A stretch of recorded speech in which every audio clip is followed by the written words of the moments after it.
This will be the last interview for the OneHaas current student podcast. From here on, we'll continue the OneHaas podcast as the alumni podcast, and the OneHaas current student podcast will continue on as here at Haas under the hosts Paulina, Ray, and Arvin. I'm Paulina Lee, and this week on Here at Haas, we are joined by a very special guest, founder and host of the OneHaas podcast, Sean Lee. Welcome, Sean. Happy Monday. Thank you. Well, how does it feel to be on the other side of the virtual interview table? I will say that I have not been looking forward to this interview because I think part of me feels like if I do this interview, it will effectively end my tenure with the podcast. But, with you guys coming on, helping out, and taking the baton, I do feel like this podcast will continue and that this will not be the last episode.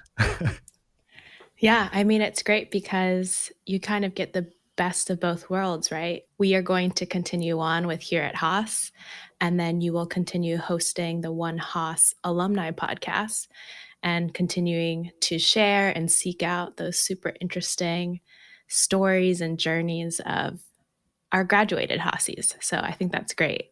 Yeah, can't wait. You and I were chatting the other day and we bonded because you grew up in Rochester Hills, Michigan. I grew up in Rochester, New York. You went to undergrad at Michigan State. I went to undergrad at Central Michigan. So would love for you to tell us a little bit more about your journey from Michigan to LA to now. Yeah. So I was born in China, first off, moved to the US when I was 7 with my parents, very fortunate. And they moved to an area, Rochester Hills, Southeast Michigan, that is a, very amazing upper middle income neighborhood.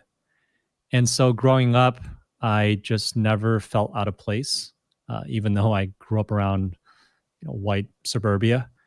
Never had to really deal with racism or discrimination because the population was fairly well educated. And it took me a while, I think at least a decade until I moved out of Michigan for me to realize just how lucky and privileged I was to have grown up where I grew up. But I think that plays a huge factor into who I've become. So along the way, went to school in Michigan, went to Michigan State, like you said, studied finance and accounting. And I just always had the itch to be an entrepreneur, to start a business of some sort. I think it might have been influenced by some early books that was introduced to me, such as Think and Grow Rich, Napoleon Hill's famous book. You have your Rich Dad, Poor Dad, Robert Kiyosaki, and just a score of other books influenced by my parents, colleagues, and my mom and my dad. And so once I came out of college in 2007 with a finance degree, that was like the worst time to have a finance degree because, everything was falling apart in the world the last time around. Coming full circle now. Coming full circle. My wife jokes and my friends that graduated at the same time as me last time around, they're all joking that, we are just the harbingers of doom. Every time we graduate from somewhere, just the economy falls apart. But yeah, came out and realized, there was nothing going on in Michigan. The auto industry had fallen in 2007, the year prior. I don't know if anyone remembers that. Before the whole MBS scandals, the auto industry was already in trouble and getting bailouts from the government. And we were seeing middle schools, elementary schools just closing all around us because families were just moving out of Michigan. And so I figured, my parents had a good job there. My parents were professors, so they had pretty stable careers. But with a finance degree, I just had to get out. And what better place than to move to Los Angeles? It was literally one of those things I just thought, I want to pick a place where I don't know anyone. And it's not because I was hated in Michigan, but I realized, like, all my friends are in Chicago, New York in finance, and they're always going to be my close friends. They'll always be there. So why not, as a business major, move somewhere where I would be forced to build a new network and really put myself in an uncomfortable situation? And that's a recurring theme that I find in my life, where I like to put myself in uncomfortable situations, where I like to back myself into corners. That's partially why I chose to come up to Haas, even though I live in LA and I commute, was because I didn't know anyone in the Bay Area. And so, yeah, that was what ultimately brought me from Michigan to LA, is in pursuit of a finance job. And you drove out, right? Just in a car with no actual job offer in hand. Yeah, yeah. I mean, I had a couple interviews in play. I wasn't that crazy, but I figured, it's going to be impossible to find a job out in LA. So 3,000 miles away if I'm not in the city, right? And so I grabbed a buddy. I offered him to pay for his flight back, a one-way ticket. And so we drove across the country for about 5 days. It could have taken three, but we decided to stay in Vegas for 2 days, and that's what extended the trip. But yeah, we moved out here and ended up getting a job in Sherman Oaks, doing investor relations, which is finance related.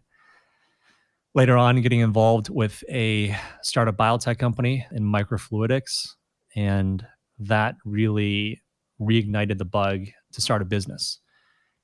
And this was in '09. The economy was still recovering. It was still prime time for launching startups and businesses. I mean, around that same time, you had your Twitters, Airbnb, Instagram, all these billion-dollar companies now pop up around that time, which, as unfortunate as the current economic environment is globally, I think the silver lining that we'll see in 6 months to a year's time is that it's also a great time for new opportunities for the next billion-dollar ideas and businesses. No, I think that's great. I think we think of it as like a phoenix rising from the ashes, right? Like, what Yeah. are the different companies, ideas that are going to come about in the community right now, just given where we are, given where the world is, almost because we have a little bit of extra time, perhaps, to think about priorities and the direction that we want life to go into, which is Yeah, good. absolutely. And you've founded and owned a lot of companies over the past few years. Which of your companies are you most proud of, and which one did you learn the most from? That's a great question. I would say the business I was most proud of was my co-working space. So back in 2011, I was introduced to a co-working space in Evanston, Illinois, of all places, where Northwestern is, because I was working on an app project with a buddy of mine. And so I flew out there and he was like, let's go to this co-working space to hack out these ideas and, write on the walls and really hash things out. And I was like, yeah, sure, whatever. So I checked it out and I was like, wow, this is actually a great idea. It's a great way to bring the community of entrepreneurs together. And by entrepreneurs, I mean developers, designers, the entire ecosystem, also advisors and investors. And so I came back to LA and looked around, Googled around, and realized there were only, I think, like two or three co working spaces. And they were predominantly on the west side and what we call Silicon Beach, Santa Monica, Venice of LA. There was one other big one off of Wilshire, I remember. And there was nothing in the rest of LA, which is, downtown, East LA or Northeast LA, Pasadena, And serving I'm these. assuming the geographic, for people to understand who aren't as familiar with LA, how long does it take to get from like West LA to East LA driving?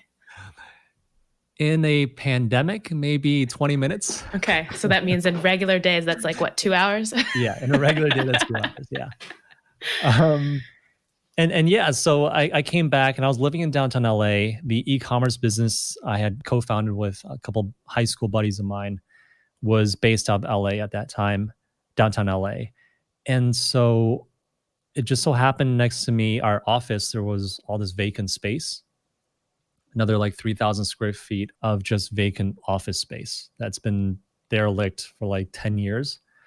And I just inquired how much it would cost to lease a space. And it was like a buck 50 triple net, which was crazy, like, and included water and electricity. And I was able to negotiate down to like $1 a square foot. Uh, and and so it was pretty nuts how cheap it was for a downtown LA spot.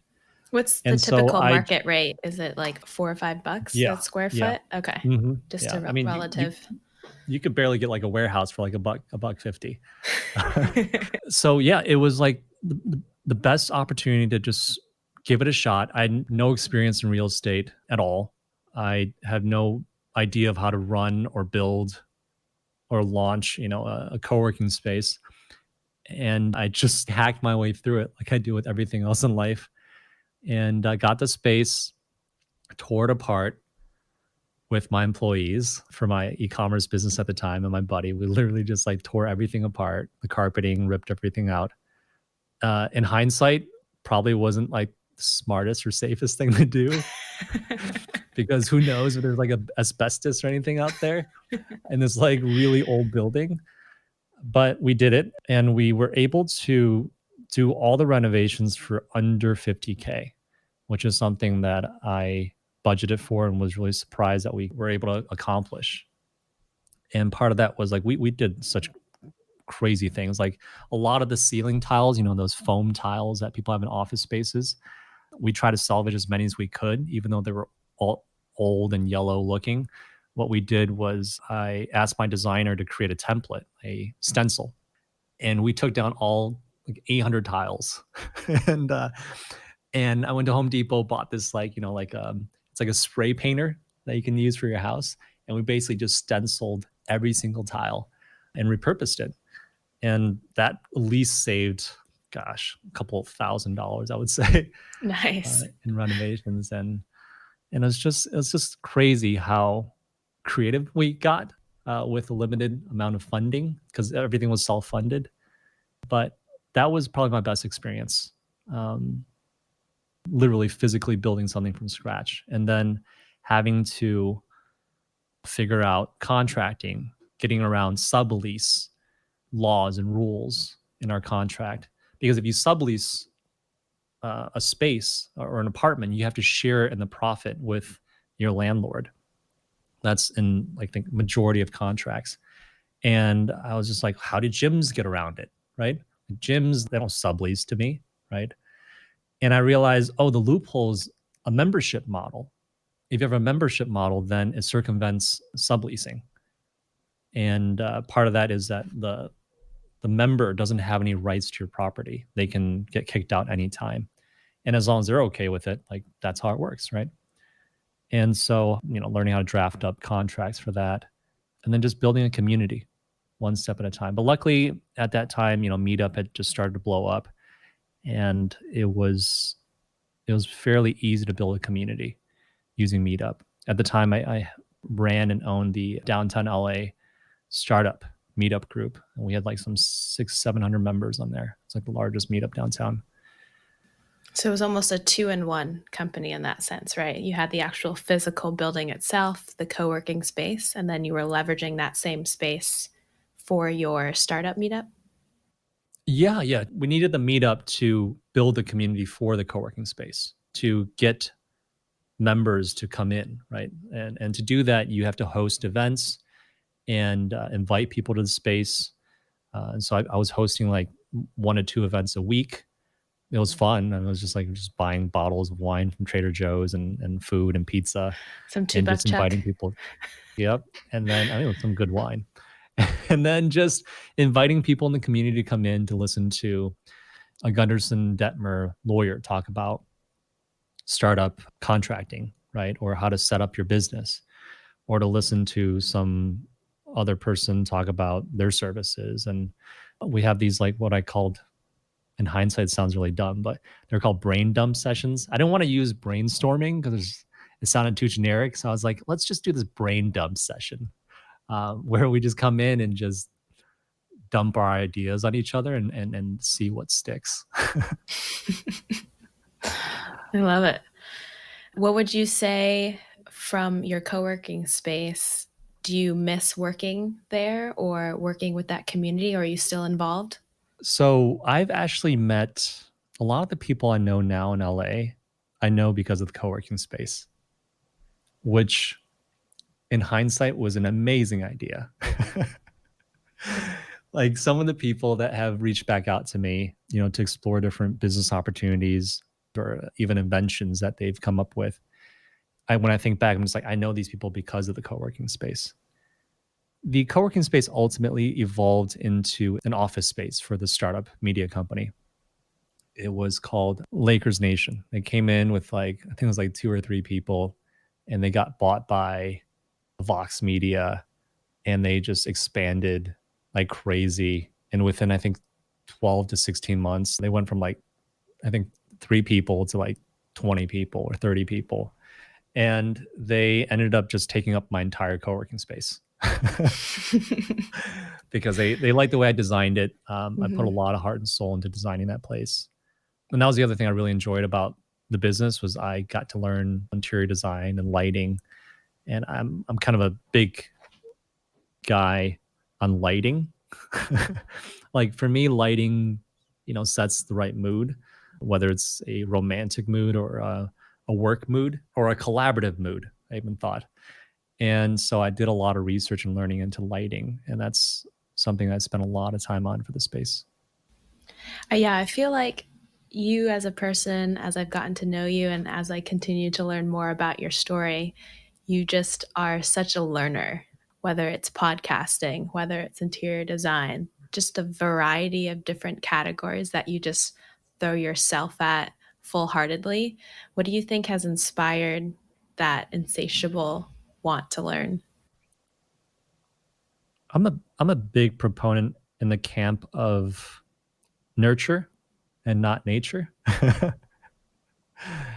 In the sense that, I mean, both my parents are professors. They teach teachers how to teach. They're teachers, and specifically, they teach teachers how to teach English.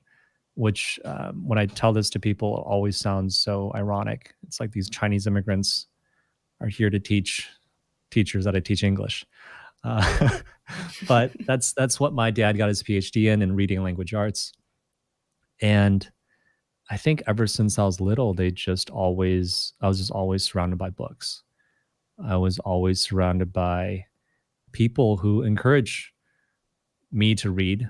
I should say I was surrounded by people who read themselves and encouraged me to read. And so I think that had a huge influence on my insatiable thirst for for knowledge and just learning new things. And I think part of it also has to do with the fact that like I moved to the US when I was 7, right around the age when like, kids are super curious. And I was uprooted from this super homogenous Chinese city to a super homogenous American town. It's it's not like I came to I think that actually now I think about it, this is actually a really interesting question. If I had moved to LA or SF or somewhere where, there's a large Asian community, I think I would have, and I see this with a lot of my immigrant friends who come here nowadays, is that they have this support network, right? Of just there's just other Asian people around, or there's like plenty of Asian restaurants. There's like Asian groceries all over Michigan nowadays. And back then, there weren't. There weren't that many Chinese restaurants. And there weren't that many Chinese or Asian people, period, where I grew up. And so I think that forced me to really just assimilate. And that act of assimilation, I think, forced me to be curious about my new environment versus having some kind of fallback, right? Entering a community where it's like, oh, it's LA. I can just go to San Gabriel and just hang out with my people and not really be forced to assimilate and be curious about other people. I think that has a huge part to do with my curiosity and just my desire to learn. No, I think that makes a lot of sense. I mean, you were forced at such an impressionable age to essentially, to your point, like assimilate. Like as kids, all we want to do is be accepted and Yeah. fit in. and find out who we are, especially at that age. So Yeah, yeah. I love that. I think that makes a lot of sense. I know you talked about your parents as being big influences on your lives. And as I think about myself and kind of my own journey and think about your journey, I always love this concept that parents and mentors are constantly nudging us. So these small moments, questions, pieces of advice that provide direction in our lives. Right. And then I also think about sometimes we have, defining moments, whether it's moments of elation or despair that really define the paths we take in life. So as you think back upon your journey to this point, do you have any one defining moment or one or two defining moments that you would identify has shaped who you are today? I've never thought about that. I would definitely say what I just mentioned, moving to the US, moving to white suburbia, Southeast Michigan, was definitely a defining moment. And luckily, I was too young and too ignorant to realize this stark change. It was just like, oh, it's something new, whatever. It's like a new toy. But I think other defining moments in my life that I can think about, again, has to do with nurture, where there was this one point in high school. I remember the day that I fell in love with piano. And to give you some context, I mean, sure, this is a little stereotypical, but a Chinese kid played piano since I was like 5 years old. My parents like bought a piano before I was even born. It was like I was destined to play it, right? And but I hated it, like every other kid, right? Right. Like who doesn't hate practicing an instrument for like an hour a day, every single day, 350 days out of the year? And I hated it for like the first 10 years. So I was like 15, 16. I remember very distinctly. And I did it begrudgingly because Tiger Mom said you had to do it, right? But I remember the turning point, and this I'm sharing this because this set a precedent, I think, for a lot of things that I do in life, and it has a lot to do with this idea that passion comes before skill. When people say like, "Oh, like you should follow your passions or do what you love." There's a whole book on this, actually, Cal Newport's book, and a bunch of other books that talk about this passion myth, as we call it, is that skill comes first. Passion never comes first. Passion comes after you get really good at something. You get validation from other people and yourself that you are skilled at this, and you're just like, man, I really enjoy this because I'm good at it, right? And that was a turning point for me for piano. Was I think when I was 16, I finally felt like, man, I'm really good at this, and I was winning awards, and people were like, hey, you're really good at this, and at the time, people just attributed to, oh, like you're just a piano prodigy. I was like, yeah, I'm a piano prodigy. And it wasn't until a couple of years later, I was like, no, I don't believe in prodigies. Like, there's no such thing as a prodigy. And to this day, I still refuse to believe it. Even Mozart, he grew up, I'm going on a tangent here, but he grew up, surrounded by music. His father, his mother, his sister, his brother, they're all musicians, right? He grew up around music nonstop, 24/7.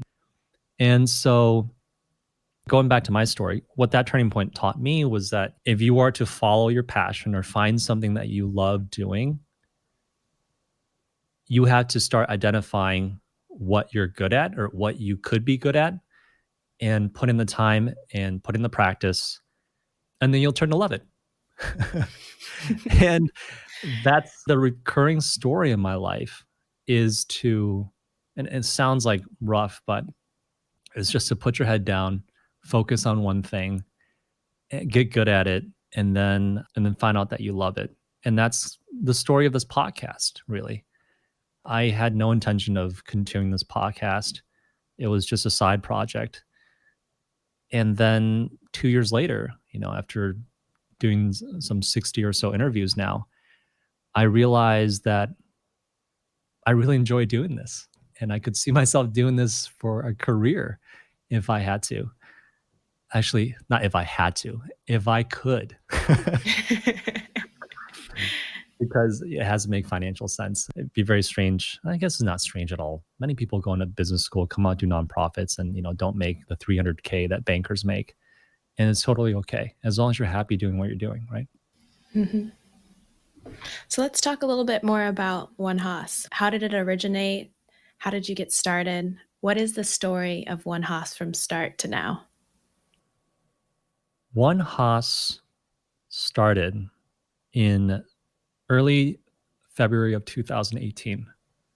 I was about the same time as you, like 6-7 months into school, and just exploring everything that Haas had to offer. And there was this new role for EWMBAA called the VP of Interprogram Relations. And that role only existed in the EWMBAA. And when we sat down, I remember Nick Reddy and I, he's a year above me, 2019 graduate. We were brainstorming, like, what are some ways we can connect the different programs, the different years, the different cohorts. And it just triggered in me this idea of a podcast, because I remember very distinctly that when I was applying to Haas, I was looking for a podcast to listen to hear what Haas was like. And the only thing I could find was some digital media recordings from like 2012. And mind you, this was me applying in 2017. And so I was a little shocked that there were no podcasts, because when I was looking at other schools, they had podcasts for their students. And so I think once I started school and I joined this role, I was just like, why don't I start a podcast? How hard could it be? Let me take a step back and give you some more context. So it's not like I don't have any media entertainment experience. I've been doing media all my life. I've always been fascinated with shooting videos, making music, composing, DJing, flying drones. Like I have a lot of hobbies that are centered around media creation, just like you, actually, Paulina. That's another thing we had in common. Yep. Um, and I think that skill was further enhanced when I was building the e-commerce company with my buddies. Because what we did was we ended up shooting like hundreds of DIY how-to videos for, how to do things in your car. And that skill set for video filming, for video editing, translated over into what I could do for podcasting, which was much simpler. You're just editing audio. And so I just said to myself, how hard could it be to start a podcast, right? The hardest thing would be the interview portion. Little did I know the interviewing portion would be the easiest part and the most fun part. And the post-production and the editing would be the most painful. And so it was a combination of just me having, these prior skill sets, and just the opportunity at the time that Haas did have a podcast, and I had this role in interprogram relations. No, I think that makes a lot of sense. And that was something that we bonded over the other day, just the variety of hobbies, and kind of you pick up these little interests along the way, and then finding this moment where they culminate all in one, and you can connect different passion points together, which I think, to your point, is why the podcast was such a great idea and something you were so passionate about, and one reason I joined the team as well. So what have you learned over your course of 2 years over interviewing 60 plus students? I know a couple of things I learned were that, for one, everyone has a story. And everyone has an amazing story, I should add. And if the story doesn't come out, it's not because you didn't have a good story. It's because I, as the interviewer, failed to get that story out of you. I think that's the first thing I've learned. And so over the years, I've been working very intently on improving my interviewing skills and emulating the greats. You have your Terry Grosses of the world. And also just becoming a better listener. the podcasting experience, the interviewing experience really forced me to become a better listener, because that's the only way you're going to be able to pick up on the little hints and the little tones, and catch when someone is really passionate or when someone really cares about something. And that's what you want to pull out and extract in an interview, is you really want to hear what this person just cares about. And I think that's what people want to hear in stories, right? It's like, what makes this person tick? What drives them versus, oh, yeah, I have a job. I do this and I do that. Because there's something that makes everybody tick. And just like with what I shared earlier with my history, there are forces and there are influences that make us who we are. And it's like, how can we really hear about that? Because that's what's inspiring, in my opinion. So, yeah, those are some things I learned. And they're great life skills to have. In general, those are the skills that we need to have as leaders in the community, as leaders in business, in order to truly be able to listen, whether it's to employees, whether it's to the shopper, whether it's to partners in business, to understand, to your point, what are they passionate about? What makes them Yeah. tick? What motivates them? What inspires them? Because you can't have a successful business if you're not listening in both directions, right? Absolutely. I did want to take a step back and talk to you about how you ended up at Haas. We haven't Mm. really touched on that part yet. So, you went from Michigan to LA and you had a couple different businesses that you started down there. You also worked for a few other companies down there. So, at what point did you step back and say, now is the time to go to business school? It's an easy answer, Ashley. And I looked very pensive for a moment. I had a feeling when I was reaching this glass ceiling for my businesses, where I felt like no matter how many more books I read and how many more people in LA that I met and networked with, I didn't feel like I was growing. And it was a very painful time for me, especially as a lifelong learner, as a student always ambassador. And that was around 2016, about say about year 7 or 8 into the businesses that we had started. And part of it was driven by my really close friend and business partner, who is an Anderson grad. Actually, I have to give him credit too for the podcasting, because he actually helped Anderson launch their podcast because he was doing the editing for them. And I think that was also in the back of my head when I was like, oh, I should launch a podcast too, when I get to school. And so his name's Philip Chang. He's my best friend. He definitely gets a shout out there as well. But he also was a huge influence on me going to school, because when we graduated college together, we went to Michigan State together. We went to high school together, actually, too.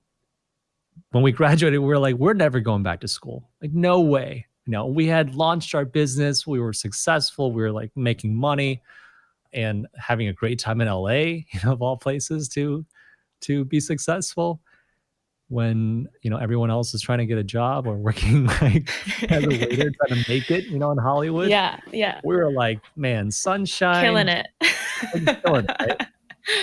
But he had decided to go back to school because he recognizes earlier than I did that we needed to expand beyond our existing network. That's number one.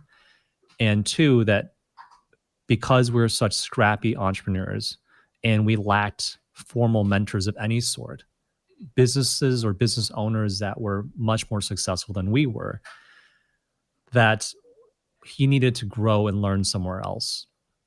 Our difference is that he's not like a big book nerd like I am. And so I was still a little self-righteous and overconfident in my state, where it's like, I read a lot of books, right? And I'm just like, I think there's still so much I can teach myself. And then, like I said, once I hit that year 6, year 7, I was like, man, I'm really reaching my limit and I'm just banging my head against this wall and I don't feel like I'm growing. At the time, we had built $1 million business, and I was like, how do I build $100 million business? And to give some context to that, our goal was never to build a business to make money. money is really a barometer of how much value you've created. Because when you create that value, people are willing to give you their money in exchange for what you've created. And so that's when I hunkered down, took the GMAT, applied to schools, and gone to Anderson, which was the natural choice being in LA. It's like in our backyard. But he, he said to me, I remember, and I thought to myself as well, we're just talking over, and he said, don't go to Anderson. I'm already tapped in this network, and go somewhere where we can build a new network of people and reach more people as business people, right? And so that was a huge factor in deciding to commute to Berkeley. The original plan was always to move up to the Bay Area after about 6 to 8 months. But after doing it for like 6 to 8 months of flying every weekend, I was like, this is easy. I love the Bay Area. I love the people. I love the culture. But I just love the weather down in SoCal more because I came from Michigan. You're like, I already did my time in the Yep. snow and cold. I want to go to the beach and actually go in the water. Yep. That's right. So yeah, that's what brought me to Haas. It was this realization that I needed to learn from peers that are much smarter and much more experienced in their respective industries, and also learn from the professors. And your first year in, what do you think surprised you most about Haas? Did it meet those expectations? Oh boy. I mean, let me take another step back here. So one of my biggest reasons, and I mentioned this earlier when I was chatting about my buddy, was that our focus on the MBA was for networking. As entrepreneurs, we're not intending to come in for career switching or career advancement because, like we work for ourselves, right? And so it's kind of like, what's the purpose? Like, what are we doing here? Right. And many times, like other entrepreneurs would be like, go take that 100K, 120, 150K, whatever it is, and go invest in another business, right? Why would you go throw it at a school? And how I ended up rationalizing that was that I'm paying all this money effectively as a lifetime membership into a country club or a yacht club. And I liken that because that's really what the environment and the alumni base and its value is for, one of these top 10, top 15 business schools. Yeah, you're getting top tier education and your network is amazing in school, but you're also getting connected to the alumni base, right? And that's a huge value, and that's something if you can leverage correctly the network and the people that you meet. I believe that's going to give you the highest ROI than any job advancement or anything like that. And so that's when I came to school, and I was not surprised about that. What I was surprised about, going back to your question, was how much I learned from the classes. Like I thought I'd read, everything on strategy, marketing, and management, and all these things, and people skills, because having been running our own businesses, like we had to wear many hats, right? But just like the lecture alone added so much more value to me because it's that saying that you don't know what you don't know, right? And I really didn't know what I didn't know. And the school was a rude awakening for that. But even more so, and I think this is something very unique to the evening weekend program, is just the wealth of experience that your classmates bring, because they've all been working in their respective industries for 8 to 10 years. It's the knowledge that they impart in the classroom, their perspective on, say, strategy or operations or leading people or whatever it is. It's their perspectives. I think that surprised me even more so than I could have ever expected. I totally agree. I feel like, even just being 1.5 semester in, the community that we have within the part-time program has just so impressed me because we do a really great job of filling out a very diverse set across all the cohorts.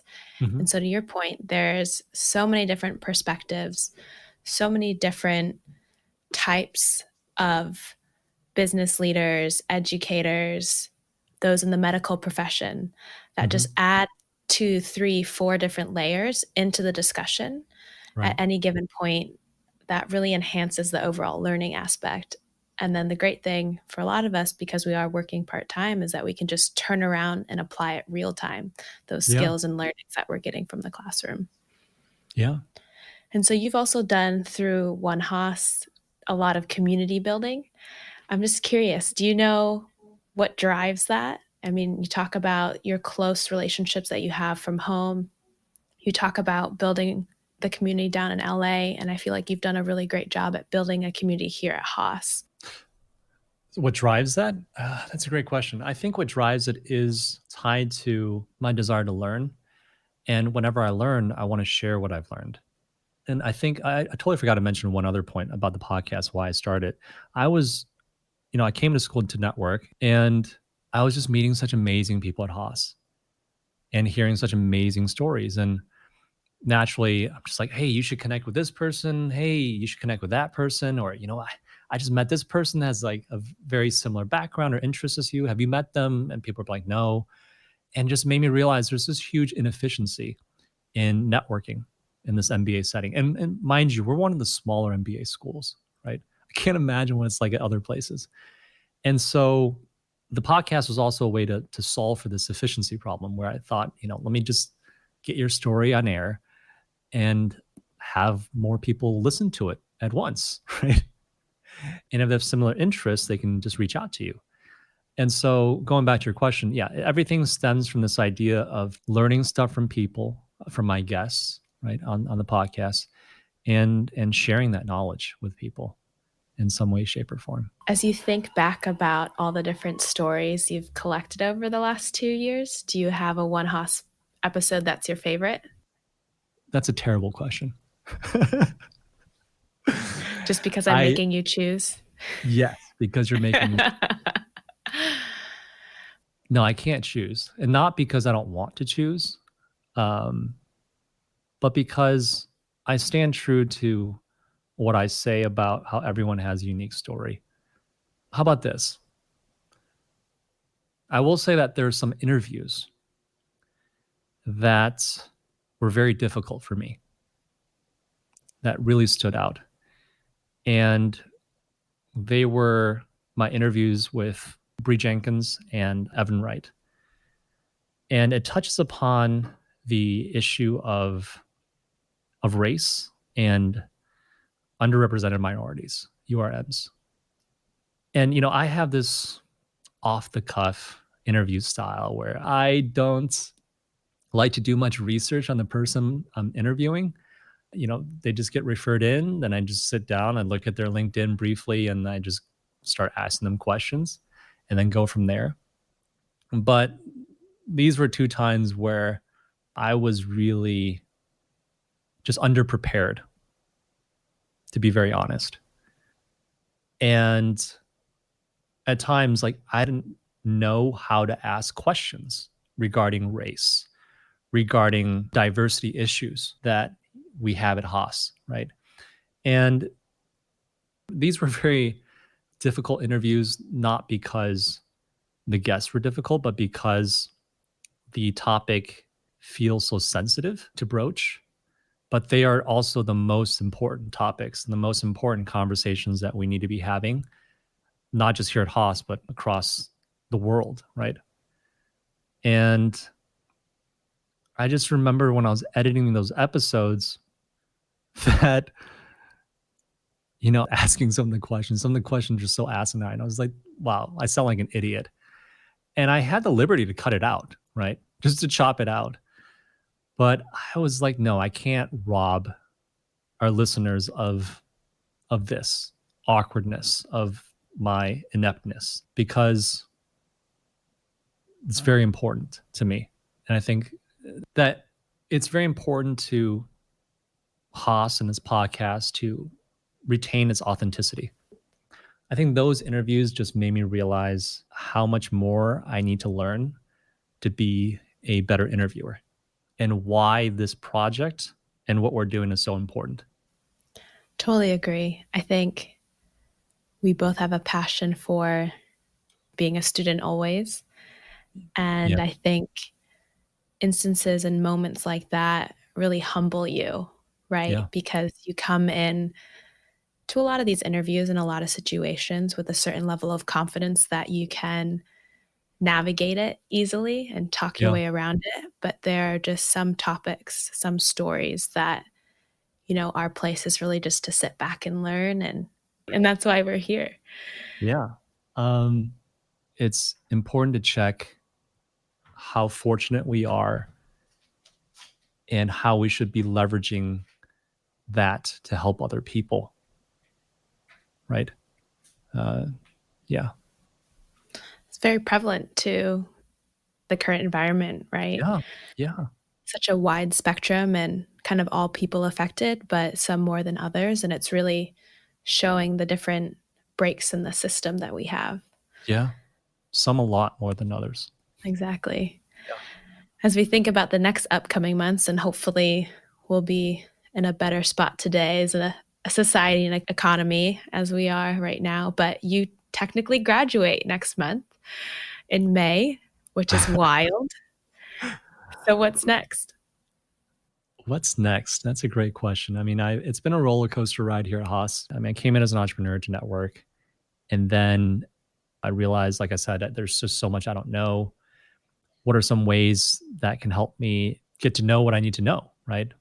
And if that path is a job in consulting or product management or banking, then I should take it to really expose myself and gain the skills to become a better business person in the future, right? A better entrepreneur. And when I started the podcast, I happened to have interviewed two people that shaped the next year and a half of my Haas time. And those two people were David Zhao and Vlad Rajkowski. They were my second interview. Didn't know them at all. They're a year above me. And at the time when I started the podcast, I was really desperate. I was like, please, somebody talk to me. Like I'll interview anybody, right? Sometimes when I approach people, I was like, hey, I'm launching this podcast. They're like, oh, where is it? Can I hear it? I'm like, I'm launching it right now. Like, do I you want to need be you to on be it? on it. Yeah. And people are like, I'm not ready yet. Like I don't feel prepared. I'm just like, I'm not prepared, but I'm doing it anyways. But anyways, these two guys agreed. I had to give Steve Lead some credit too, because he was my first guest and he's only my first guest because he was the first one to agree. He was an Oski with me. A brave We're best soul. buds. Yeah, he was brave, but he's very much confidence without attitude. But yeah, he set it off.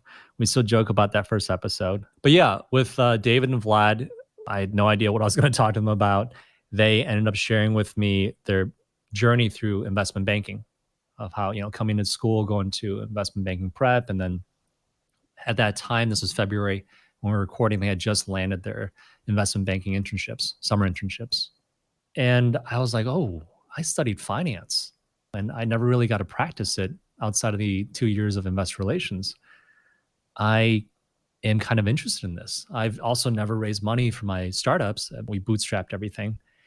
And I was like, boy, I really want to learn how to be more confident and have more credibility if I were to go in front of investors and ask for money someday. And so literally for the next 18 months, I went down this investment banking track. And I thought, I'd come out and do investment banking for a couple of years. Did it. And I realized, part of it, I think, has to do with my age and my experience working, or at least running businesses. Working 16-hour days was nothing new for me. When you start your own business, you're working 16-hour days. Right now, I'm working 16-hour days. And I think having that mindset going into this internship, I prepared a lot beforehand, before the internship too. I spent months like doing modeling practice and talking to managing directors and learning modeling from them. So I wanted to accelerate my learning there. And I think once I got there, I realized that, I extracted what I wanted out of this experience. And so that really screwed up my plans because I'd planned to go into investment banking for at least 2 years. And now this is like, entering my third year after the summer internship. It's like my last year, right? I'm just like, what am I going to do? I just gave up this super high paying career to not knowing what I'm going to do next. And I'm sharing the story to kind of walk you through where I might go next. So then I was like, let me explore venture capital, because that's usually the route that bankers go into. They go into banking, which is the sell side, right, of finance, and they move over to the buy side, which is private equity, venture capital. Explored that, took PE class, private equity, leveraged buyout with Peter Goodson. And I took the venture capital and private equity class with Terry and Sean. Again, one of my favorite classes at Haas. I think everyone should take it. Only offered in the fall. These are like industry seasoned venture capitalists coming to teach at Haas once a year. It's a really great privilege. And I realized, I think this is a little too early in my career to go sit and be an advisor investor. I realized after taking the class for a semester, I still wanted to build things. My heart and soul was still set on just, building products and services from scratch. And so what I did, we're talking now in April, classes concluded last semester in December. From December to February, it was this discovery process, a lot of meditation, a lot of solitude, and trying to figure out like what is it that I want to do next. And then come February, everything started coming together. And at that time, by the way, I still thought this whole podcasting was still just a hobby. And I was trying to meet more and more people like you guys, like Ray, Paulina, Arvin, people that want to help out with the podcast. And coincidentally, at the same time, the alumni office reached out to me asking if I'd be interested in launching an alumni podcast. And then some business buddies, business owners reached out to me asking if I do a business podcast, help them produce it. And then really forced me to systemize the podcasting process, right? And take it more seriously, which is around the same time I realized, hey, I really enjoy doing this. Why can't I do this as a business? Why in my head did I see only finance or consulting careers or product management careers as legitimate careers, right? Why is podcasting or building a media business not a legitimate career? And so I had that, revelation. And so now what I'm focusing on is building a podcast business in many ways. On one way, it's podcasting as a service, where we provide, everything from pre-production and post-production services. If you're a company or a school or any organization or even an individual, if you want to launch a podcast, we can help you do that, from consulting you how to start to helping you just build it if you have the money to pay us. Like, we'll do everything for you, short of you doing the interview yourself. We'll even coach you on interviewing. And then another piece of the business that I'm looking to build is the content business, is building out a library of content, which will include alumni content and other forms of educational content through a podcasting format, audio first format. And and there's more to it, but that's kind of the gist of where I'm headed. That's so exciting. I feel like it fits very well into your overall story and your journey, just combining the different passion points you've had, even just around community, around media, what you've learned at Haas over the last couple of years. So I know I'm personally very excited to see where it goes, and I'm sure it will be very successful. Yeah, that's what my wife hopes as well. I feel very fortunate that I was able to sell the businesses before I decided to go into investment banking. It was kind of the decision point where I thought I had to part with my previous engagement so I can move forward with something new. And now that I'm coming back into entrepreneurship, I've been an serial entrepreneur for over 10 years, and there's still a lot of apprehension. There's still a lot of just what the hell am I doing? Right? like, like, exploration, I should say. But at the same time, it just feels right. It feels like this is something that I enjoy doing, and this is something that is providing value. And that's really my litmus test for, what I decide to work on or do with my time. I mean, granted, if this doesn't work out, which there's always that chance because of the economy, because of, whatever, then what I'll do next is just find a career or job in a similar industry and build the business on the side. And that's, if there's something that I want to leave this interview with for people listening, is that I'm a huge proponent of working and hustling on the side. So that's what I would do if, this thing doesn't take off as quickly as I would like it to. If I can't find a path to monetization as quickly as I foresee, then I'll definitely do it as a side hustle. So the point is, you're not getting rid of me. Darn it. No, I think that's great. The other day when we were chatting, I wrote down a quote that you said, which is success means putting in the overtime. And that really speaks to kind of your whole career and all the companies you've built, and even having the podcast on the side the last 2 years as being a student while running these businesses and everything. It's been very impressive. So I have one last question, and then we're going to go into some rapid fire Q&A. Okay. But as you reflect upon graduating in about a month here, what would be your number one takeaway from B School? Your advice for incoming students, or selfishly for students like myself that are just 1 year in? I think it's the same message that many students have given on this podcast, which is be involved. Look, it's exhausting. I know you guys are working full-time jobs, or, if you're a full-timer, just wrapped up in coursework and meeting people and school events. Everybody's busy, but this is just a short-term thing, right? You're only in school for 2 years as a full-timer, 3 years as EW. Like, this is, unless you get a PhD, this is your last chance to be in school. And so make the most of it, right? It's something I've always shared and I realized myself, it's so easy after 8 hours of class to say, I just want to go home. But I promise you, if you stay out that one extra hour, you're going to catch that second wind and you'll never regret it. So just really, whenever you feel like you just want to take a break, don't. Because just tough it out. Just see it as like a pandemic, you just gotta tough it out.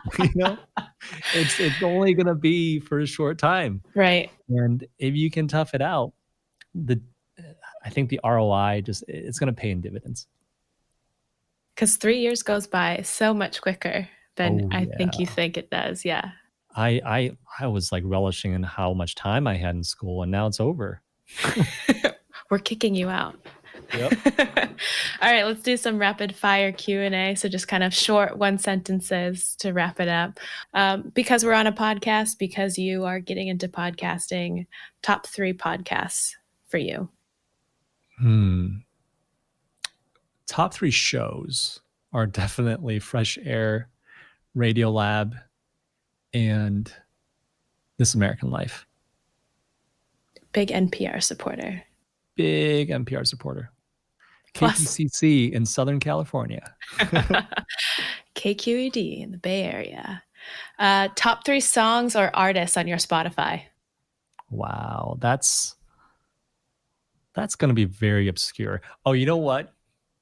Well, there's one that everybody knows. So I just recently discovered Charlie Puth's album from 2018 or something, 2017, Voice Notes.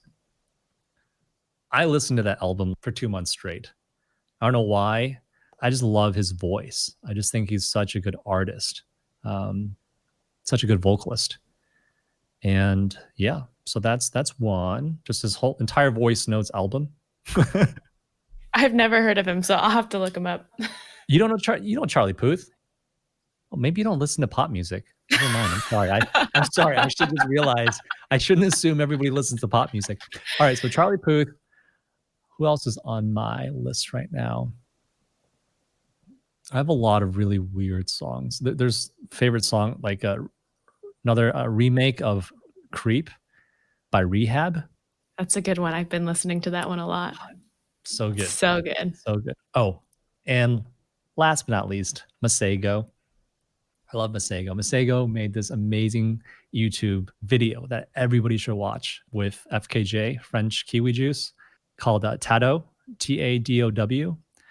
It's like an 8 or 12-minute video where they make a song from scratch, and it's nonstop.